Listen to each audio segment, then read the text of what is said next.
Hello बच्चों, स्वागत करता हूं आपका स्टेनियोस के प्लेटफॉर्म पे, जहां हम पढ़ रहे थे बिहार बोर्ड की मैथमेटिक्स।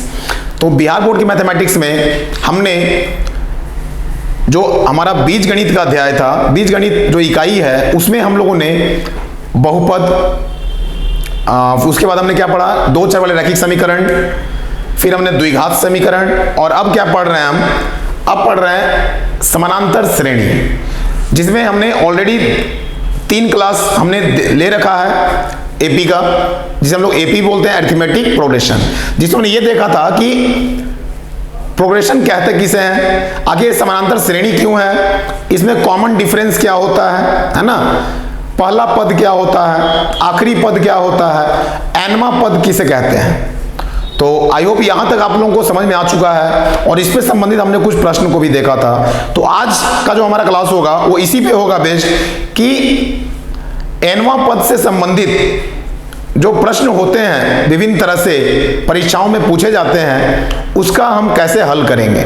ठीक है, तो आज बेसिकली हम देखेंगे कि किस तरह से एपी से यानी अरिथमेटिक प्रोग्रेशन से संबंधित भिन्न भिन्न तरह के प्रश्नों को पूछा जाता है पेपर में, है ना। चलिए तो स्टार्ट करते हैं अपना आज का सेशन बच्चों। बट सेशन को स्टार्ट करने से पहले हर रोज की तरह आपसे अनुरोध है कि इस वीडियो के लिंक को अधिक से अधिक बच्चों में फैलाइए, शेयर कीजिए, ताकि अधिक से अधिक बच्चे हमारे साथ जुड़ सकें और पढ़ने का मजा और दुगना हो जाए, है ना। चलिए तो स्टार्ट करते हैं। तो हमारा क्या चल रहा था अभी, समानांतर श्रेणी, है ना। समानांतर श्रेणी में हम क्या देख रहे थे,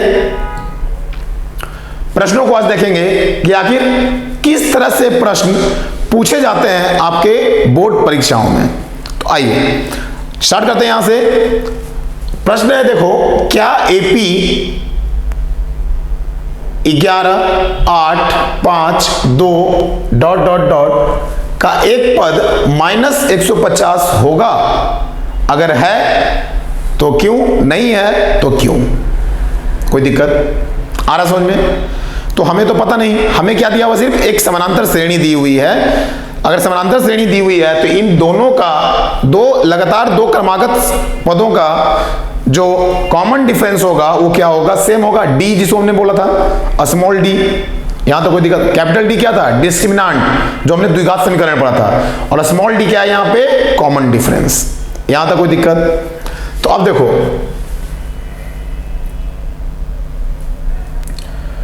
दिया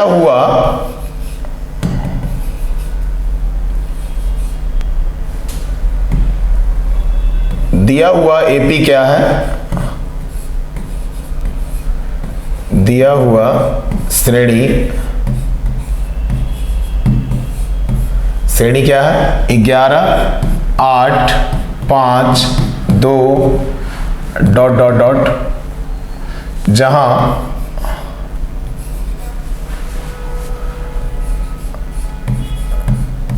जहां पहला पद यानी ए बराबर दिया हुआ है 11, और डी क्या होगा हमारा, जो कि कॉमन डिफरेंस होता है, 8 में से 11 गया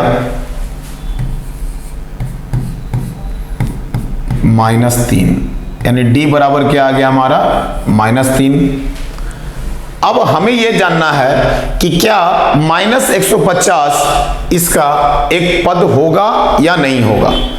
तो हमें पता नहीं, तो क्या करेंगे, मान लेंगे कि -150 जो होगा वो एनवा पद होगा। कितना पद होगा, एनवा पद। तो माना -150 एनवा पद होगा इस एपी का, तो क्या लिखेंगे, माना -150 इस समानांतर श्रेणी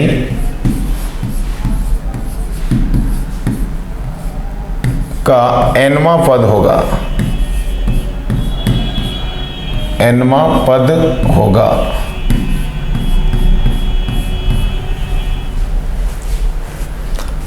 अब यदि एनवा पद हमारा -150 होगा तो हम क्या लिखेंगे, an बराबर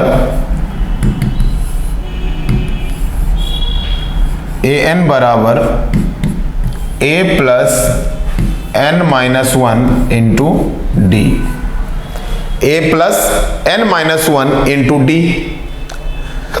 जहां nवा पद यानी nth टर्म जो होगा ये क्या होगा हमारा -150। तो यहां क्या लिखेंगे -150 बराबर a plus n minus 1 into D. A क्या है हमारा यहां पे 11 प्लस n माइनस 1 और डी क्या हो गया -3। यहां तक कोई दिक्कत? अब देखो -150 बराबर 11 -3n प्लस 3n। अब देखो 11 और 3 कितने हो जाएंगे 14 और ये 14 -150 बराबर 14 -3n। जब -3n इधर आ जाएगा और ये उधर जाएगा तो क्या हो जाएगा जुड़ जाएगा। तो क्या हो जाएगा देखो 3n बराबर 150 से उधर जाएगा तो 164 हो जाएगा। यानी कि यहां से क्या प्राप्त होगा हमें n बराबर 164/3। क्या ये कटेगा? तो देखो ये भिन्न में आ जाएगा कटने के बाद 3 × 5 = 15, 3 × 4 = 12, 2.3 54/2/3। अब देखो यहां n का मान आ गया 54.2/3। अब n कोई पद होगा तो एक माने पहला, दूसरा, तीसरा, चौथा, पांचवा, छठा, सातवां पद इस तरह से होता है। क्या n कभी भिन्न हो सकते हैं? नहीं। तो चूंकि यहां पे n भिन्न आ गया, n का जो मान है यह भिन्न प्राप्त हो गया और कभी भी कोई पद भिन्न के रूप में नहीं होता, अतः हम कह सकते हैं -150 जो होगा वह इस समानांतर श्रेणी का कोई पद नहीं होगा। आ रहा समझ में? तो क्या लिखेंगे? चूंकि n बराबर 54.2/3 एक भिन्न है, अतः -150 दिए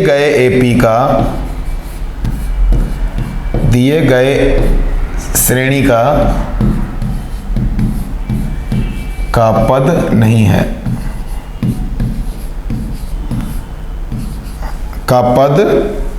है, कोई दिक्कत? आ रहा समझ में? यानी कि यदि कोई भी टर्म दिया हुआ हो, कोई भी नंबर संख्या दी हुई हो और अगर हमसे पूछेगा कि क्या यह इस एपी का एक पद होगा, तो कैसे पता करेंगे? यदि nवा पद मान लेंगे उसे और अगर n का वैल्यू कोई हमारा धनात्मक संख्या आ जाती है तो इसका मतलब क्या होगा? वह उसका पद होगा। अगर ऋणात्मक भी आएगी तो भी नहीं होगा, क्योंकि पद कभी भी क्रम संख्या कभी नेगेटिव नहीं हो सकती है ना। पहला, दूसरा, तीसरा तो नेगेटिव में नहीं जा सकते। हमेशा धनात्मक संख्या अगर आती है n का मान तो क्या होगा? वो उसका पद होगा, nवा पद होगा। आ रहा समझ में? लेकिन यहां पे n का मान चूंकि भिन्न आ गया इसलिए हम कह सकते हैं कि ये दोनों क्या होंगे? इसके पद नहीं होंगे। चलिए यहां तक कोई दिक्कत नहीं। आ रहा समझ में? चलो नोट करो जल्दी से, फिर अगले प्रश्न की ओर बढ़ते हैं बच्चों हम लोग। और किस तरह से प्रश्न पूछे जाते हैं इसमें देखो।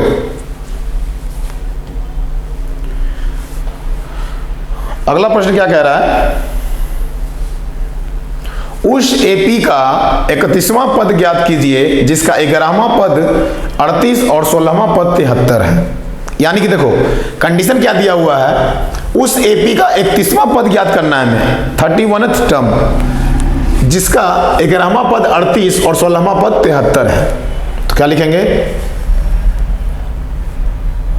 जो दिया हुआ पहले हम वो लिखेंगे 11वां पद, यानी A11 दिया हुआ है हमें, है ना। A11 कितना दिया हुआ है? 38 और 16वां पद 73, यानी A16 बराबर 73 दिया हुआ है। यहां तक कोई दिक्कत? अब देखो, जब a 11 38 दिया हुआ है, 11वां पद दिया हुआ है 38, तो इसमें क्या लिख सकते हैं? a plus 11 minus 1 into D बराबर 38, यानी कि ये क्या हो जाएगा? a प्लस 10d बराबर 38। ये हो गया समीकरण 1। अब देखो, a plus 16 minus 1 into D बराबर 73, तो a प्लस 15d बराबर 73। ये हो गया हमारा समीकरण 2। क्लियर बच्चों? आ रहा समझ में? तो देखो, दो समीकरण हो गया, समीकरण 1 और समीकरण 2। अब अगर हम इन दोनों को हल करेंगे तो देखो, दो चर वाले रैखिक समीकरण हो गए। याद करो, हमने पढ़ा दो चर वाले रैखिक समीकरण। अब यहां पे दो चर कौन कौन से हैं? एक a है और दूसरा d है। तो अब हम इसे क्या करेंगे? इन दोनों को अगर हम घटाते हैं तो क्या हो जाएगा? देखो, यहां से लिखो, समीकरण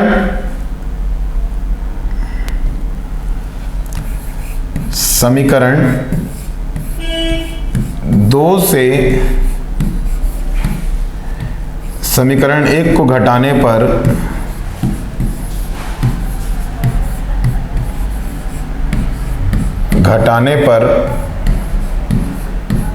हमें क्या प्राप्त होगा?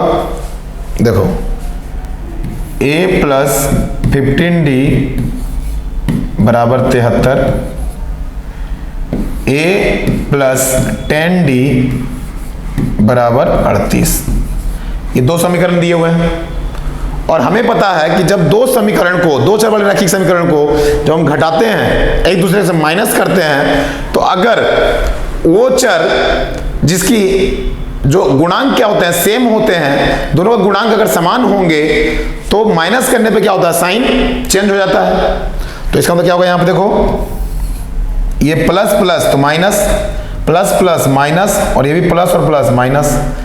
अब देखो, प्लस a और माइनस a दोनों क्या हो, एक दूसरे को कैंसिल कर देगा, कोई दिक्कत? फिर देखो, 15 में से 10 गया तो 5d बराबर, जब इन दोनों को माइनस करेंगे तो 13 में से 8 गया 5, और ये क्या हो जाएगा? 6 में से 3 गया 3, यानी कि 5d बराबर 35। तो d क्या हो जाएगा?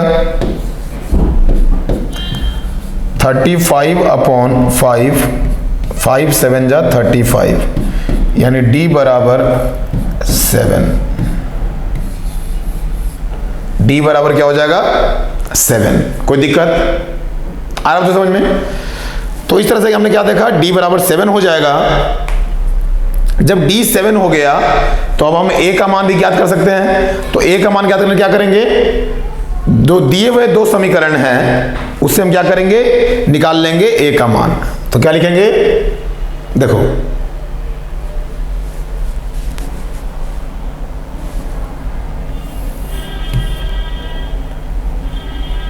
d बराबर 7,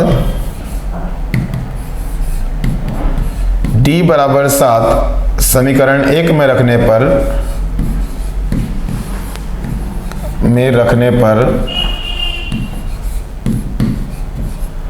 क्या प्राप्त होगा? देखो, समीकरण 1 क्या है हमारा? a प्लस 10d बराबर 38, a प्लस 10 इंटू 7 बराबर 38। तो a बराबर क्या हो जाएगा? 38 माइनस 70, यानी a बराबर 10 में से 8 गया 2, 6 में से 3 गया 3, माइनस 32, यानी पहला पद क्या हो गया? माइनस 32, और d क्या हो गया? 7। तो अब जब इस समानांतर श्रेणी का हमें पहला पद और कॉमन डिफरेंस दोनों पता चल गया, अब हम क्या कर सकते हैं? इस समानांतर श्रेणी का कोई भी पद निकालने के लिए कहेगा, हम निकाल सकते हैं। है ना, क्योंकि a और d का मान हमें ज्ञात हो गए हैं। तो जब a और d का मान ज्ञात हो जाता है तो किसी भी पद के बारे में अगर पूछा जाए तो हम उसे आसानी से क्या कर सकते हैं, निकाल सकते हैं, कैलकुलेट कर सकते हैं। अब कैसे करेंगे, देखो हमसे क्या पूछा गया, उस AP का 31वां पद ज्ञात कीजिए। कैसा पद निकालना है हमें, 31वां पद। यानी 31वां पद कहने का मतलब क्या हुआ, वहां पे n का मतलब, n का मान क्या रखेंगे, 31 रखेंगे। और जब n का मान 31 रखेंगे तो क्या हो जाएगा, देखिए a बराबर -32 और d बराबर 7। देयरफॉर a 31 बराबर क्या हो जाएगा, a प्लस 31 - 1 इंटू डी। ऐसा क्यों लिखा हमने, क्योंकि nth टर्म का यानी nवां पद का सूत्र क्या होता है, a plus n - 1 into D, that is a plus 31 - 1 into D. अब क्या हो जाएगा, ये देखो a कितना है हमारा, -32 प्लस 31 में से 1 गया 30 इंटू डी कितना है, 7। तो क्या हो जाएगा, -32 प्लस 210। कोई दिक्कत। अब देखो 210 में से 32 जब घटाएंगे तो क्या हो जाएगा, 10 में से 2 गया 8, फिर ये हो जाएगा हमारा 10 में से 3 गया 7, -178। यानी a 31वां पद क्या हो जाएगा हमारा, अतः दिए गए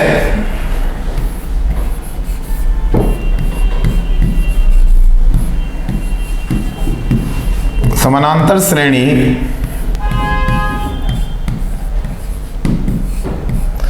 का 31वां पद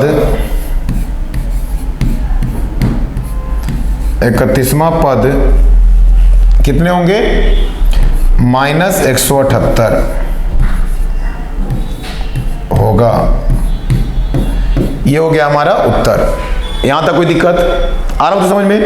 तो जब भी कोई भी कंडीशन दिया रहेगा हम उसे nवां पद के सूत्र से हम ज्ञात कर सकते हैं, ठीक है। चलिए नोट कर लो जल्दी से, आगे देखते हैं।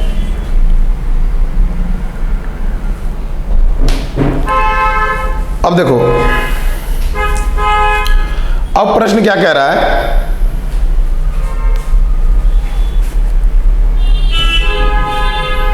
अब देखो एक कॉन्सेप्ट यहां समझने की बात है। कभी कभी क्या होता है ना, जैसे देखो प्रश्न इस तरह से दिए रहेंगे, 3 संख्याएं समानांतर श्रेणी में है। अब 3 संख्या समानांतर श्रेणी में कौन कौन से हैं ये हमें पता नहीं। यदि उनका योग -3 है तथा गुणनफल 8 हो तो संख्याएं ज्ञात कीजिए।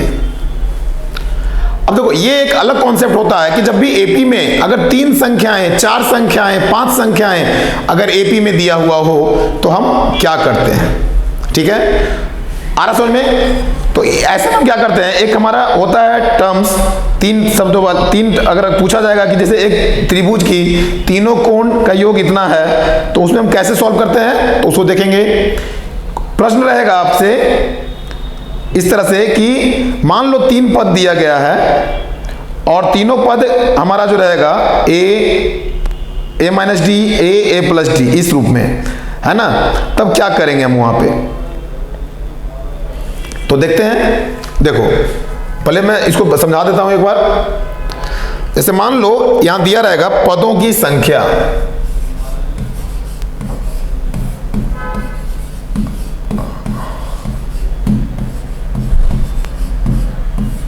पदों की संख्या, यहां रहेगा पद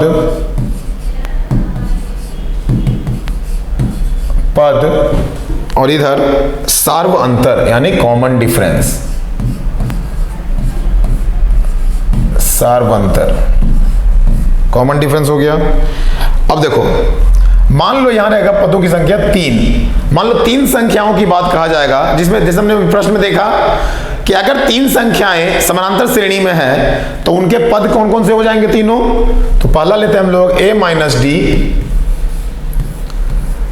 a और a प्लस डी।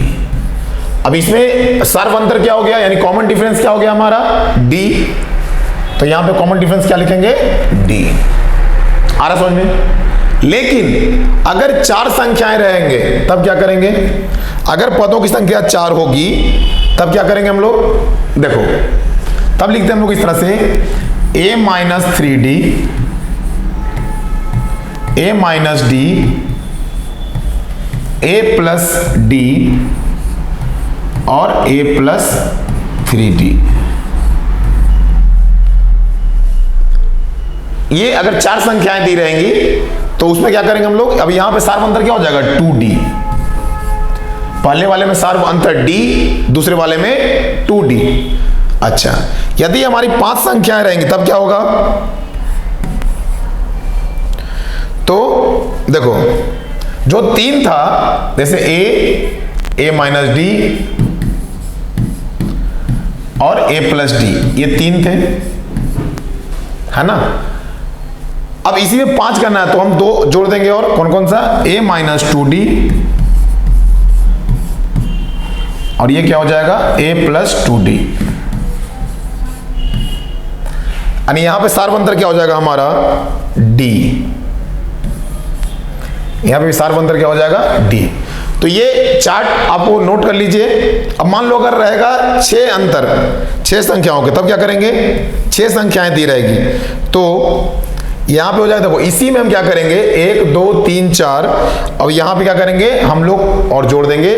जैसे 4 संख्या वाले जो होगा a minus 3d, a minus d, a plus d और a प्लस 3d, ये 4 संख्याएं वाली थी। अब हमसे क्या पूछा है, 6, तो 2 और जोड़ करना है, क्या करेंगे, a माइनस 5d और a प्लस 5d,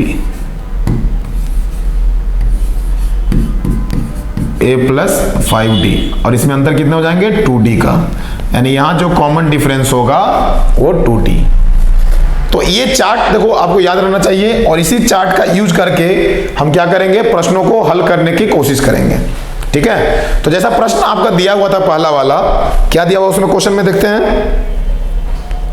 तो पहला प्रश्न क्या रहा है, ये 3 संख्याएं समानांतर श्रेणी में है, यदि उनका योग -3 तथा गुणनफल क्या है, 8 हो तो संख्याएं ज्ञात कीजिए। अब देखो यदि 3 संख्याएं समांतर श्रेणी में होंगी तो हम क्या लेना है, समांतर तीनों संख्याएं को, a minus T, a plus D. ठीक है, तो क्या लिखेंगे, यदि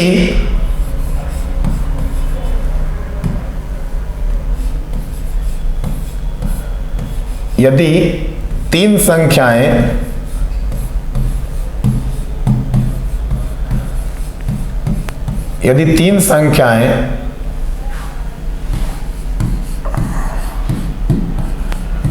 समानांतर श्रेणी में है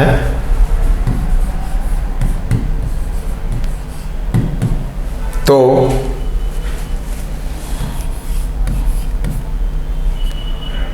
संख्याएं क्या होंगी, तो संख्याएं कौन कौन सी हो जाएंगी, तीनों, a माइनस डी, a और a plus D, a plus D होंगी, कोई दिक्कत।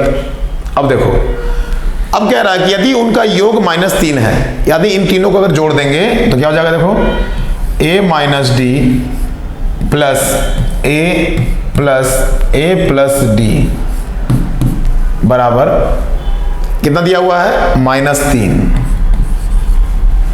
यहां तक कोई दिक्कत नहीं। अब अगर दोनों का -3 दिया हुआ है सम, तो हम क्या करेंगे, देखो माइनस डी और प्लस डी क्या हो जाएगा, कैंसिल। इसका मतलब क्या हो जाएगा, 1 2 3 यानी 3a बराबर -3, तो a बराबर क्या हो जाएगा, -3/3, यानी कि a बराबर -1, यानी a बराबर -1। यहां तक कोई दिक्कत, अब देखो, तथा गुणनफल कितना होगा, 8 होगा, यानी इन तीनों संख्याओं का गुणनफल 8 होंगे। तो देखो अब a माइनस डी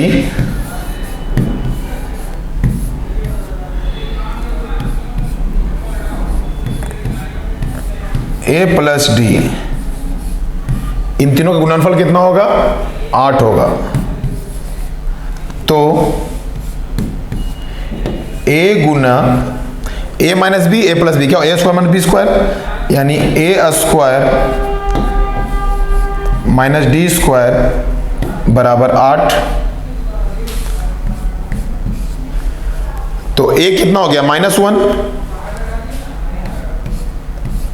-1 का स्क्वायर माइनस डी का स्क्वायर, डी कितना है, डी तो हमें निकालना है अभी,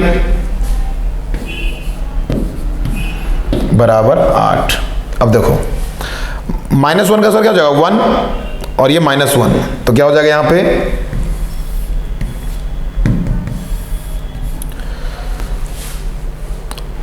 -1 प्लस डी स्क्वायर बराबर 8, यानी डी स्क्वायर बराबर 9। तो डी क्या हो जाएगा, +-3, डी क्या हो जाएगा, +-3।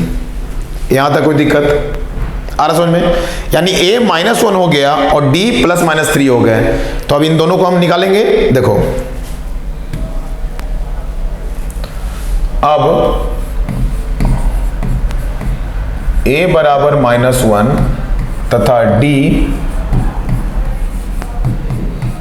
+-3, तो श्रेणी क्या होगी हमारी,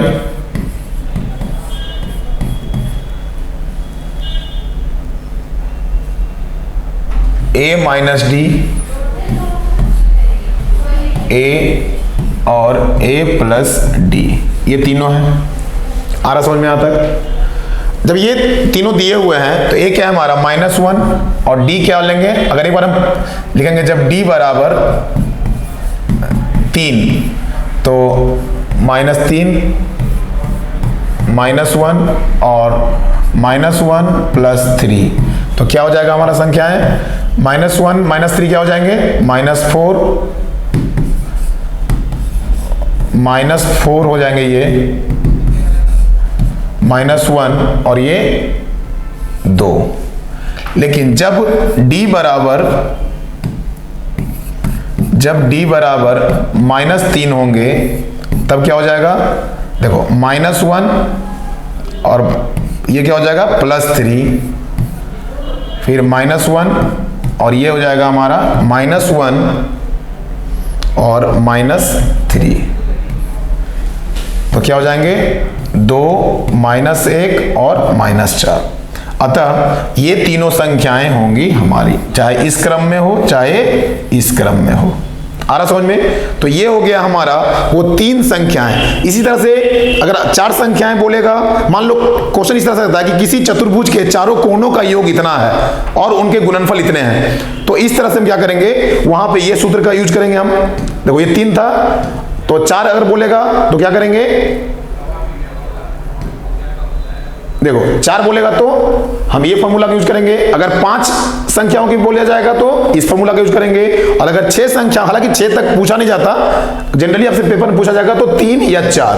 ठीक है, तो इन 3 संख्याओं और 4 संख्याओं के सूत्र को आप ध्यान में रखिएगा और इसी का प्रयोग करके हम क्या करेंगे, प्रश्नों को हल करेंगे। ठीक है बच्चों, चलिए तो अगर यहां तक वीडियो समझ में आया तो लाइक कीजिए, और बाकी मिलते हैं अगले क्लास में जिसमें हम देखेंगे n पदों के अंकों के योग के बारे में देखेंगे, यानी SN फॉर्मूला देखेंगे, जिसमें लोग पढ़ेंगे SN बराबर n/2 2a plus n-1 into D, यानी n पदों के योग पे आधारित प्रश्नों का हम हल करेंगे। ठीक है, चलिए मिलते हैं फिर अगले क्लास में। Thank you.